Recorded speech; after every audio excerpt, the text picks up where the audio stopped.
Continuing coverage of the Alec Murdaugh double murder trial in Walterboro. I'm Ben Singer in the WSAV studios. We continue to interrupt programming today to bring you some significant developments from the trial today.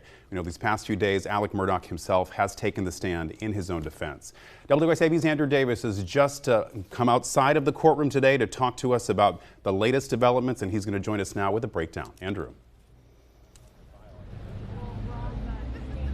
Well, Ben, it was a day, really all day, has been Alec Murdaugh and Creighton Waters from the prosecution as Waters continues to focus on the fact of lies. The lies that Alec Murdaugh told previously, the lies that he continues to tell when it comes to financial crimes, the lies he believes he's telling right now about the night of the murders, and the fact that he told lies to investigators, to his family, to his friends, and to his clients. Alec admitted earlier on that he bet $3.7 million in 1 year alone from his own clients, and that was just one of those years. He also admitted to having a $1 million credit line at the times of the killing, a $600,000 credit line, as well as taking money from his father in the 5 or 6 figures on a regular basis, as well as also taking loans from John Parker, one of his fellow partners at the law firm itself. But it really got more intense as the day went on. Creighton Waters continued to beat on the idea of what was he doing the night of the killings? Why did he continue to lie to investigators?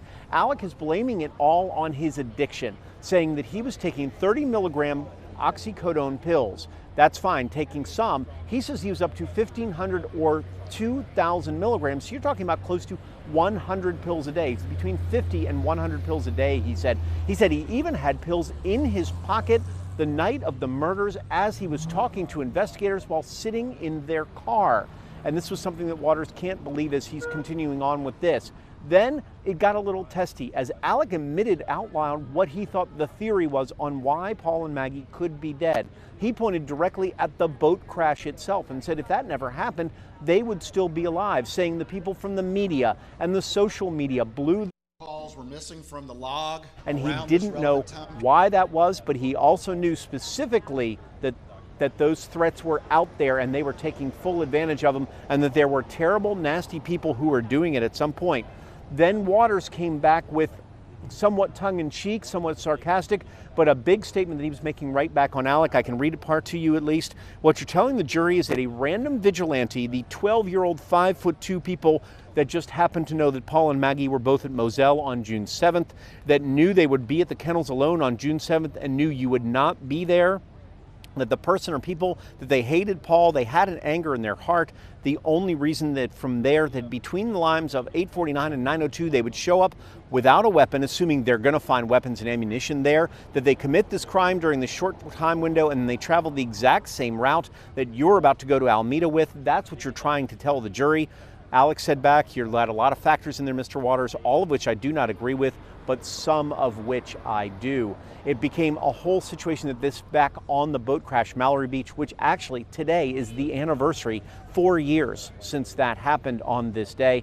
Alec Murdaugh defending himself throughout. Prosecutors, as you just heard, if you're watching, just rested a moment ago. The defense gets another chance to talk to Alec right now. We don't know if he'll be finished today or this will go on into tomorrow morning, into Monday morning. And then defense also wants to call 2 expert witnesses at least so far. So this is going to go into Monday with the defense. We'll see if they rest then. Ben, it's been a very big day. A lot of different things going on, a lot of talk of addiction and various other plots that could be behind this, according to Alec Murdaugh.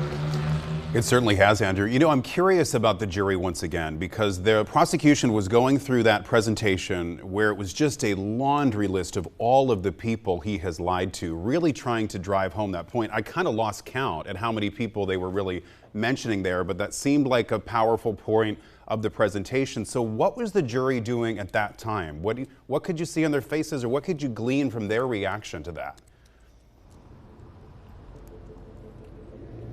Well, Ben, you're not wrong. I think everybody's kind of lost track of all these people because there are so many of them. And I think the jury is a little done with some of the financial crimes things. They've gone through so many numbers, thrown so many names on this.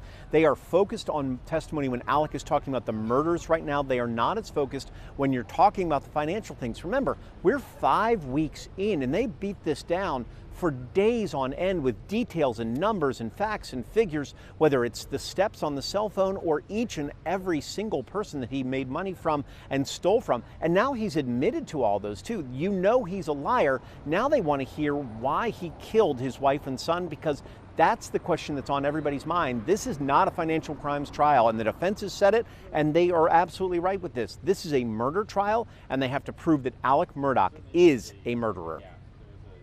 Also curious about, that moment when Alex said to the court that who he believed the killer was, that it was someone who had a great animosity for Paul. It seemed to me, watching, and probably those at home as well, that the prosecution was trying to get anywhere but there at that particular point. Well, that's been I think the question from the defense on why they didn't necessarily want to put Alec on the stand for a moment like that. He did a great job under direct examination of explaining himself, of breaking some of these down, explaining the timeline of the night of the murders and where he was.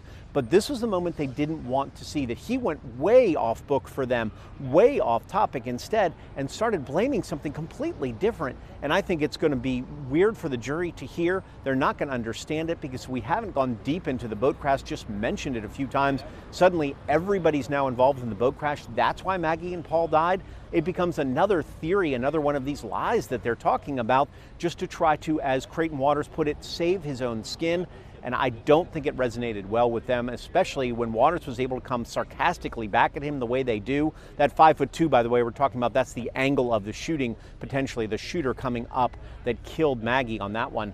I think Creighton made a great point to make fun of Alec almost at that point, but in a way that's going to make a strong point with that jury. WSAV's Andrew Davis, thank you so much for that insight and your reporting on this. We'll let you get back into court so you can be in place for the proceedings.